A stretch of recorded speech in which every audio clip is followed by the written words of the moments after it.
He's been quite frank about that, and that he opposes corruption. But again, what didn't he tell us? Yes. The biggest cause of corruption and state capture, and this is what the Zondo Commission pointed out as well, is the cadre deployment policy. That's true. And the president protects and supports the cadre deployment policy. We know that Premier Dukwana is a close supporter of the president.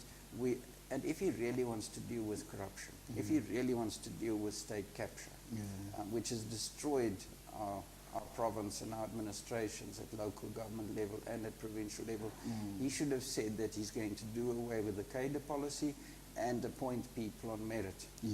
And until he does that, he's not going to be able to deal with the issue of corruption. And he mentioned it when he was sworn as premier, in his address there. He spoke about corruption and state capture, and again today he mentioned it. And I do believe that he does want to deal with the issue, but he's going to have to be honest about the causes of this. And unfortunately, the corruption in the Free State is also factional based. We have different factions in the province, and they've entrenched this culture in our provincial government, in our municipalities, and his biggest opponents and enemies are not going to be us in the opposition sitting in front of him. It's going to be the people sitting behind him in the ANC benches. That's true. And the Zondo Commission and the Public Protector report said he's going to have to deal with certain individuals.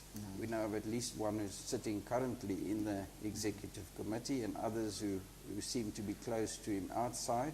So that's also going to be an issue for him. How is he going to deal with corruption without further dividing his party in the Free State? And we've seen how that has destroyed previous premiers' abilities to implement their programs. And I think that's going to be a hindrance for him as well. Yes, just to go back to the issue of energy, I think in the speech he mentioned that there's going to be, if you like, a model of a war room. I think he mentioned the Development Bank of Southern Africa. He mentioned, I'm not sure as to whether COGTA, is a relevant place for that kind of an arrangement to kind of exceed. But I know SDA, you speak a lot with regards to the issue of business, and then we know the impact of load shedding to business primarily. Have you ever looked at it, broadly, ever since we started receiving more your level 6, these deep, levels of load shedding and their impact on business in the city? Yes, I think load shedding, along with water and other municipal services like roads, has a huge impact on our business sectors. We've seen in many of our smaller towns how this has impacted on the local economies and also on the unemployment of our people, many of whom are unfortunately young people. And we would like our young people to be gainfully employed in the Free State so that they can build lives within our province. Many of them are leaving the province. So what we did as the official opposition is we traveled to a province where we know they have effective disaster management processes in place. We went and looked at the Western Cape's model of disaster management, and we visited their disaster management center. And it's very impressive, because if a town is without water, it's a provincial disaster, and they immediately activate their disaster management. Now in the Free State, the disaster management center doesn't exist. They closed it down. It was closed by the Department of Labor at some stage, and they had to shift. And the previous premier said it's functional, but the current premier, when he was MEC of COGTA, said it's not functional. So we've also had these different messages coming from the provincial government. But our disaster management doesn't exist in the Free State. In the Western Cape, they even activate drones. If there are fires in the province, they've got drones directing people where they must go and put out the fires, directing resources on the ground. They've got the first people who arrive on the scene put up their cameras so that in the management center they've got visuals of what's happening on the ground. They're able to allocate water tankers to assist people. And even, where there's a sewage leak, it becomes a provincial disaster, and they close a beach, for example. In the Free State, we're drowning in sewage. So it's something that we're going to monitor very carefully, and we do have ideas on that, and we'd like to share those ideas with the Premier, because we want our province to prosper and we want it to succeed, and we know that we do have some successful models from where we govern on how this can be done in the Free State. But at the end of the day, you know, I've heard many of these things before in SOPAs, so we have a different face, but it's the same party in power. And that's exactly what I wanted to ask. For the fact that obviously you are not a government, a ruling party in the Free State, you will be entering into these missions to go to Western Cape, like you said, to look. Do you feel that maybe there's maybe a maximum propensity from the new premier to actually listen to you and to work with you as the opposition? Are you optimistic about the? Well, the current premier, when he was MEC, we used to talk to each other in the legislature regularly. But we must remember that, as I said, you know, different face, same party. And the ANC has certain policies which they implement, including the cadre deployment policy, which we obviously disagree on.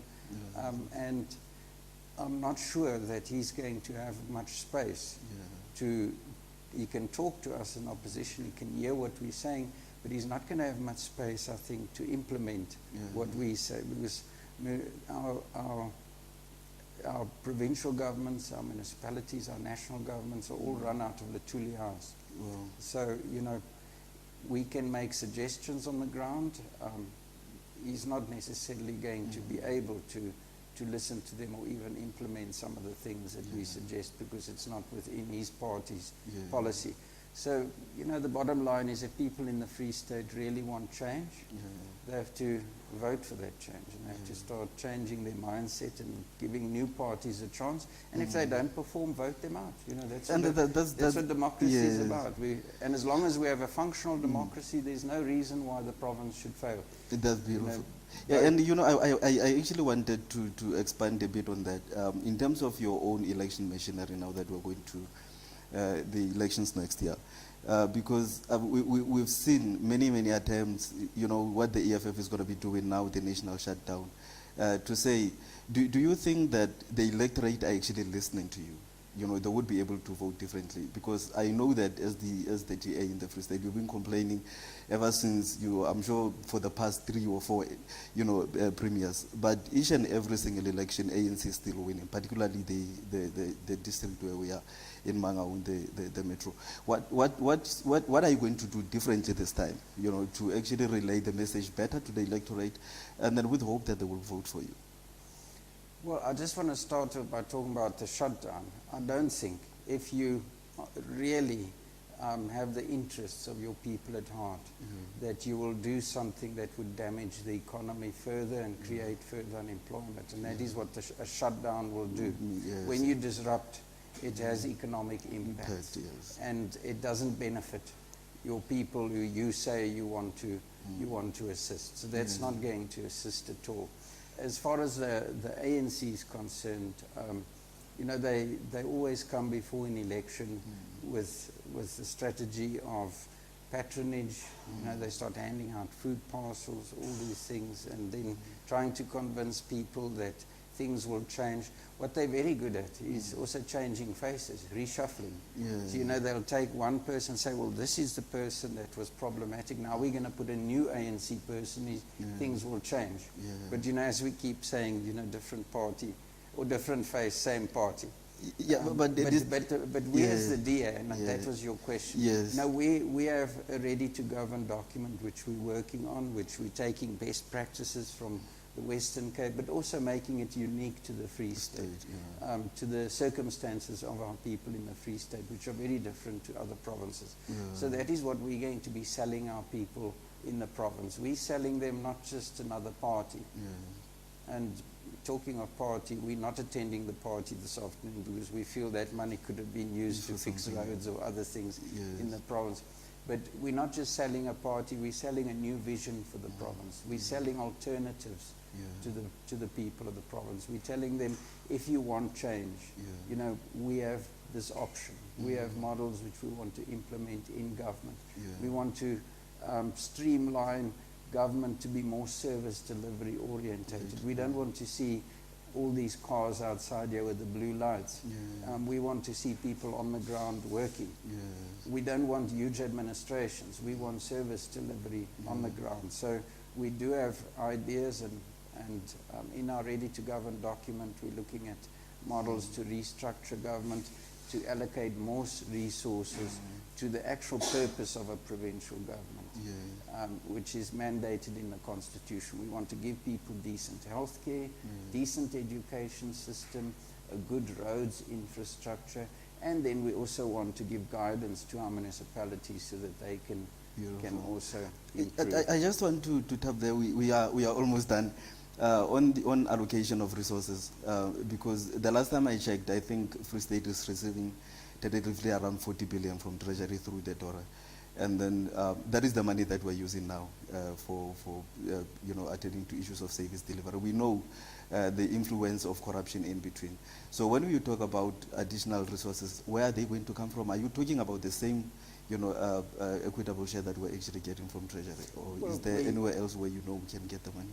What we're saying with additional resources for service delivery is we're going to be taking them away from programs within government that don't deliver services like administration. We're going to be allocating them to service delivery. But I think it's quite clear that government might have a different face, but it's the same party. Because every year we have the budget speech at Garib. Huge cost, putting up tents, entertaining people, transporting people. It costs millions to do the budget speech, and that shouldn't cost money. You shouldn't be spending money on speeches and on the egos of politicians. You should be spending money on service delivery. And I think this SOPA was 2.5 million rand, which was spent by provincial government on hosting this. Why spend so much money on your speech, on your ego? Rather spend money on services. So when we say we're going to be tapping into other resources, those are the resources we're going to be tapping into. This province does have money. We must just allocate it effectively. Let's look at a road, the road between Stainsrus and Kroonstad. Again, it's standing still. Third contractor. Every contractor comes, they get paid, they don't deliver the service. It's a lot of money wasted. The road between Reitz and Frankfurt. It's also, I think it's a third contractor there. Money spent on contractors, and the contracts are never completed. He mentioned the Vogelfontein school as a school that he's busy building. Again, what he didn't mention is that a huge amount of money has already been spent on this school on alternative types of building, and those walls are basically collapsing like this, and it hasn't worked. So all that money again is wasted. Now they have to start again by putting out a tender and re-advertising and starting that school from scratch. So that is where a lot of our money is going, into these contracts to individuals who are not there to deliver the service. They're just there to pocket the money and then disappear. Yes. And I know for a fact, a couple of days ago we were talking about effective application of BRECA, and obviously the political will for on the side of the ruling party to, because I don't think that it will be normal, for a ruling party to see these things happening and you don't do anything about them. But the truth of the matter is that they're actually happening. Lastly, Mr. Shackleton, let's talk about today's Statistics South Africa will be releasing the labor survey. We know that particularly with the mainstream unemployment, I know in the document, in the speech, he quoted that we actually regressed from 38% to about 33%. And then maybe to a certain extent, one thing that a lot of South Free Staters do not know about how the unemployment is actually calculated is that you may think that our unemployment rate is actually going down, only to find that people actually gave up looking for work, not necessarily that you actually created new work opportunities. And we know the contribution of the agricultural sector, to the economy in the Free State. Now that we're actually facing this, long load shedding, just today on radio, one analyst was actually talking about that we have about 8 hours of load shedding a day, which is a full shift of unproductivity where people are not actually working. In your context as the official opposition, what can you say to the ruling party to actually realize and feel the massive impact of these other factors like your load shedding, corruption to unemployment in the province, because people are not working here. You would go to Rosendal, for instance, there are no industries, agriculture is not doing well. People are literally not doing absolutely anything, where focus would actually be on the metropolis areas like your maybe Bloemfontein and Bethlehem and other places. So what's your view regarding the issue of unemployment? I would say resistant unemployment in the province. Well, I think you're quite correct that, you know, the Premier looks at the unemployment statistic given by Stats SA, which doesn't always include the disgruntled work seekers. Yeah. So we don't look at the narrow definition of unemployment. We look at the expanded definition of unemployment, which doesn't just include those people who are currently looking for work, but those people as well who are sitting at home who've given up looking for work because they feel that they'll never get a job. And that is the expanded definition of unemployment that includes both the people seeking employment and the disgruntled work seekers who are no longer seeking employment. And it's a very sad situation that people actually go home and do that, that we actually have a definition of an expanded definition of unemployment, because it means too many of our people aren't even bothering to look for work anymore because they've given up hope. And when you give up hope, it's a very sad situation, because you know, hope is something that you must never have to give up in the province. But obviously, you know, load shedding has a huge impact on the economy, because when businesses aren't working, people aren't working. And I'm from Bethlehem, and I worked out that there's 3.5 hours during the day that we actually have electricity at times. So 3.5 hours on an 8-hour day, it's less than half the day that the businesses are closed. And obviously businesses can't pay people if they're not bringing in income. That's true. So it's going to have a big impact on unemployment, and especially in our smaller communities. If you look at the impact, you mentioned Roosendaal. The greatest impact on unemployment in Roosendaal and the decline of Roosendaal's economy is the road. Because it was starting to boom as a little tourist town. There were all sorts of tourist businesses opening up, similar to Clarence. And these businesses were starting to employ more people. And then the road decayed, and the government didn't maintain that road. And now you cannot actually access Roosendaal at all. And those businesses closed. And if you go there, it's starting to look like a ghost town.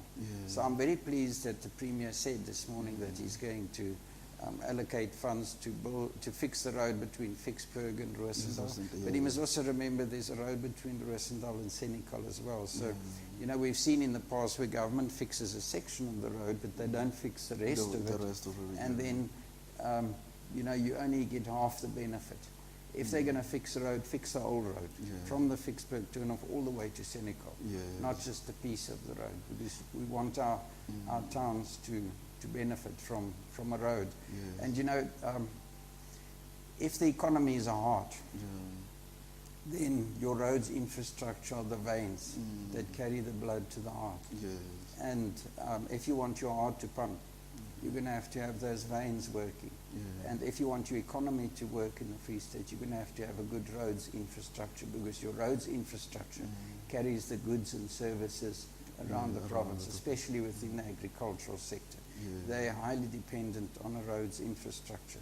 You know, even emergency services can't get to places because the roads are so bad. If you go and ask the police why so many of their vehicles are standing in the garages, they'll tell you because of the potholes, the damages to vehicles because of potholes, or they can't get to places in time because of roads. So it has an impact on all sectors. And we want our people to feel safe, to be healthy, but then, you know, even the roads impacts on your ability to get emergency service, to get police, ambulances, mobile clinics to our communities on the ground who are not able to travel those distances. No, thank you so much. Colleagues, that is the end of our interview with the Leader of the Opposition in the Free State Legislature from the Democratic Alliance. It was very nice being with you this afternoon. Thank you so much. Thank you. Thank you. Thank you.